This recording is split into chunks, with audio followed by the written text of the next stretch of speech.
Bonjour à toutes et à tous, bienvenue dans Créateurs d'extérieur, une émission réalisée en partenariat avec My Living Bloom pour Maisons et Travaux Télé. Nous abordons en plateau chaque semaine une thématique green. À notre échelle, nous pouvons aussi atténuer le réchauffement climatique avec un jardin éco-responsable. Aujourd'hui, zoom sur une belle idée, réduire l'empreinte carbone grâce à la visite virtuelle. Pour nous aider sur le sujet, j'accueille Maxime, coach My Living Bloom, et Dominique, architecte paysagiste.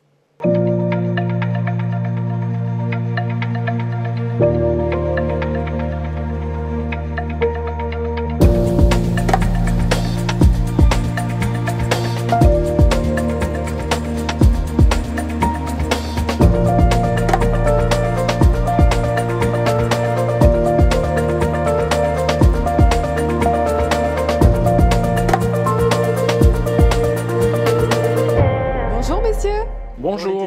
Bienvenue sur le plateau de Créateurs d'extérieur. Alors Maxime, vous êtes coach My Living Bloom et Dominique, vous êtes architecte paysagiste. Tout à fait. Bienvenue. Dominique, déjà, qu'est-ce qu'un jardin éco-responsable? Alors, beaucoup d'enthousiasme se manifeste autour du jardin éco-responsable, mais il faut savoir que l'éco-responsabilité date de beaucoup plus longtemps des civilisations mayas, et notamment autour de la culture des trois sœurs. Les trois sœurs étaient trois plantes: le maïs sur lequel se développait le haricot qui fournissait au maïs l'azote de l'air qu'il était capable de synthétiser, et la courge qui venait couvrir le sol et qui permettait d'éviter l'évaporation du sol. On avait déjà un équilibre, il y a très longtemps, qui était recherché de ces civilisations. On revient finalement à des bases de bon sens, des fondamentaux. À de l'observation et qui est essentielle dans la maîtrise des jardins éco-responsables. Quatre éléments sont essentiels dans l'observation. Le climat, à savoir si on est en zone de montagne, si on est en zone de maritime ou si on est en zone de plaine.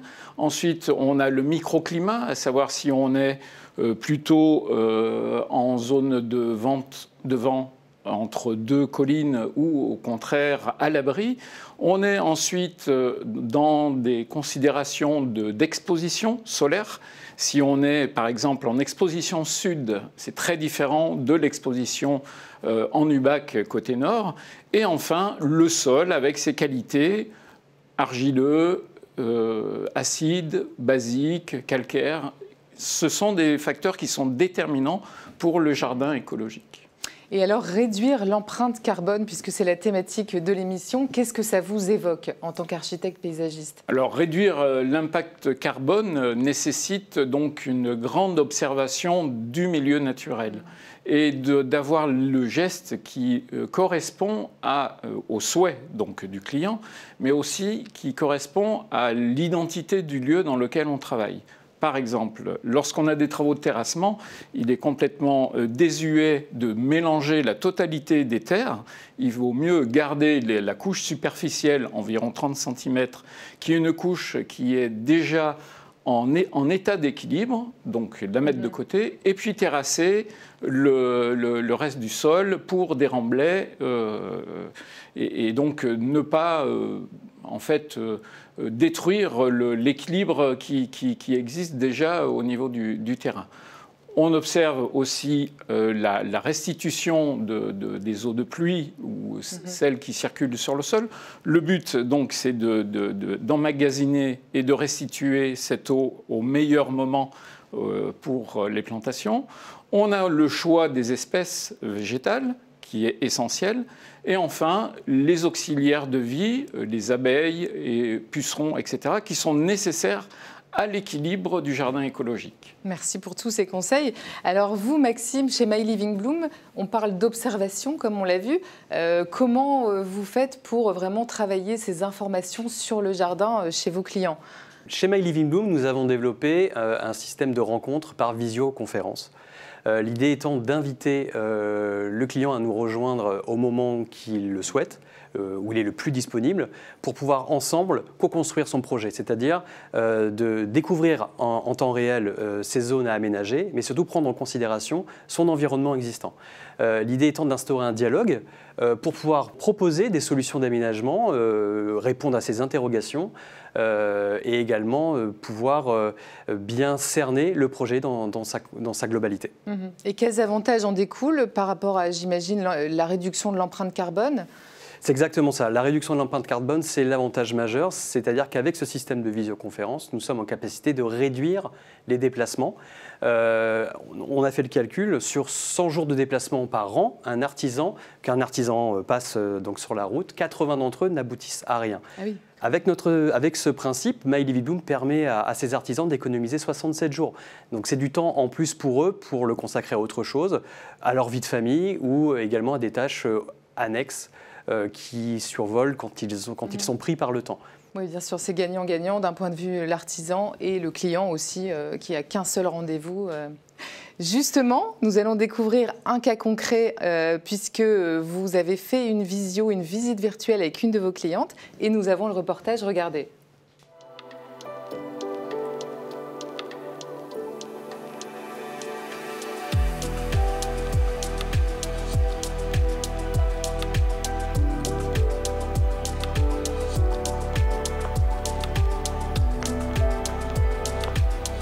Bonjour Anka. Bonjour, enchantée. Alors, merci de m'accueillir chez vous. Ce que je vous propose aujourd'hui, c'est de discuter ensemble de votre projet d'aménagement et d'utiliser le système de la visio pour que vous puissiez, à l'issue de notre discussion, pouvoir me présenter votre environnement existant, pouvoir discuter ensemble de ce projet. C'était mon premier rendez-vous en visio avec le coach. L'objectif de la visio, c'était surtout de montrer des photos du jardin pour pouvoir mieux expliciter, surtout que notre projet était assez complexe. Ça va lui permettre aussi de pouvoir me faire un devis à jour et aussi une proposition plus précise des plans.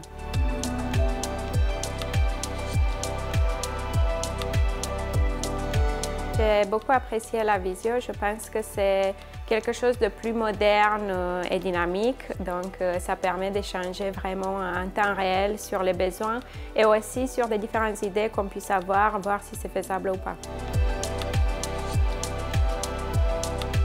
La visio, c'est une solution très facile, j'ai trouvé. Je pense que n'importe qui peut l'utiliser et au final, c'est beaucoup moins de travail pour soi. Parce que du coup, le coach a pris ses photos directement. On a déjà échangé sur quelques pistes, donc c'est assez pratique.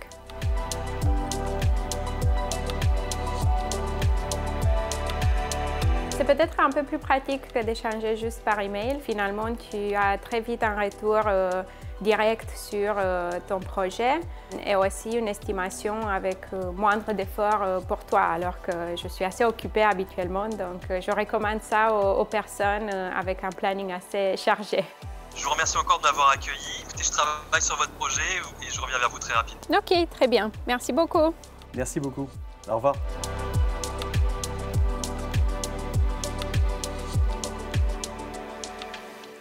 On comprend bien que ça évite les déplacements des artisans, notamment qui vont intervenir sur le projet. C'est cela la particularité et les principaux avantages, j'imagine? C'est ça, exactement. C'est-à-dire qu'en un seul rendez-vous, nous sommes en capacité de pouvoir analyser le projet du client, pouvoir déjà imaginer sa conception, aborder aussi la question du budget en général des travaux que l'on souhaite réaliser. Le coach agit comme un chef d'orchestre ensuite auprès des différents corps d'État, que ce soit les piscinistes, les terrassiers, les paysagistes ou encore les sous-traitants en clôture, portail, pergola ou cuisine d'été. C'est aussi un gain de temps pour chacun?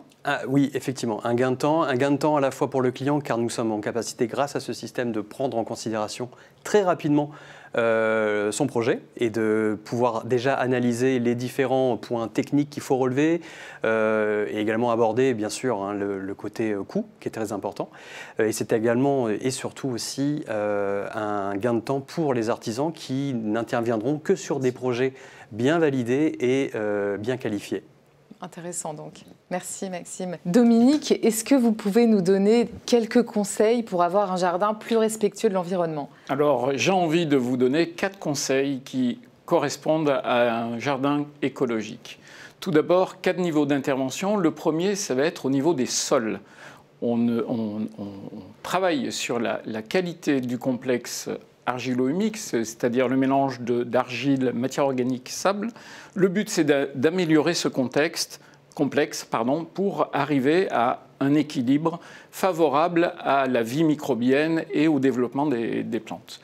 Ensuite, on a l'intervention sur l'étage de la couverture du sol, pour lequel on peut, de différentes manières, protéger et éviter l'évaporation, soit par de la couverture de matière organique, soit par de la couverture de matière minérale, qui sont ensuite mélangées au niveau du sol.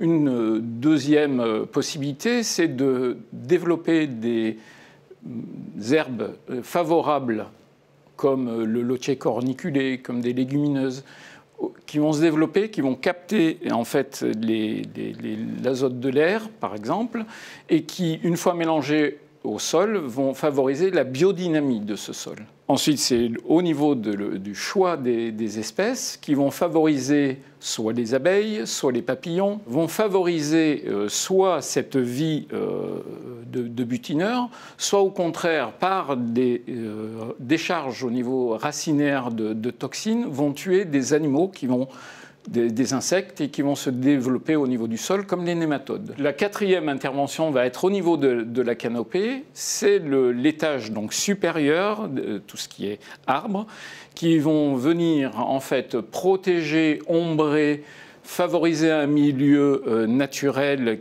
de manière à ce que les plantes se développent correctement, ou au contraire libérer des toxines comme des terpènes pour le cas des pins, des eucalyptus, qui vont agir comme herbicides, ou des mousses, au contraire, qui vont favoriser la vie microbienne des sols.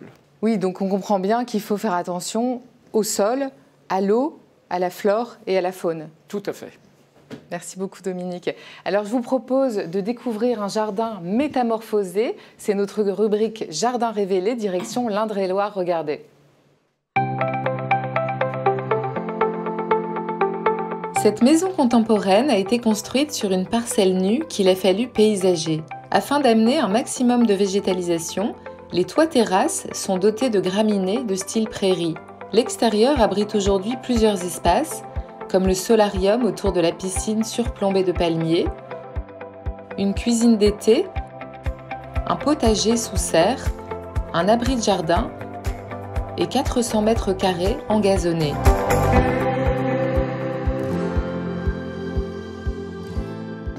Voilà donc un reportage absolument magnifique. Messieurs, est-ce que vous avez repéré des aménagements green ? Alors moi, il y a deux choses qui me sautent aux yeux. C'est ce toit terrasse couvert de graminées et de plantes succulentes. C'est des petites plantes grasses qui se développent au-dessus, qui sont extrêmement résistantes au sec, à l'insolation et à l'attaque des insectes. Et puis, j'irai jusqu'à extrapoler au niveau du gazon, où à l'intérieur de ce gazon, on peut avoir des mélanges de graines qui captent justement cet azote de l'air pour le restituer à l'herbe. Et pour moi, je vais rajouter la présence de la serre qui permet de cultiver ses propres légumes et d'être autosuffisant. Bien sûr.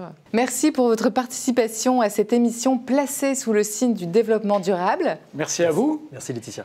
Je vous donne rendez-vous très bientôt pour une nouvelle thématique dans Créateurs d'extérieur. Et n'oubliez pas, les émissions sont à voir et à revoir sur le site internet de Maisons et Travaux, maison-travaux.fr. À bientôt.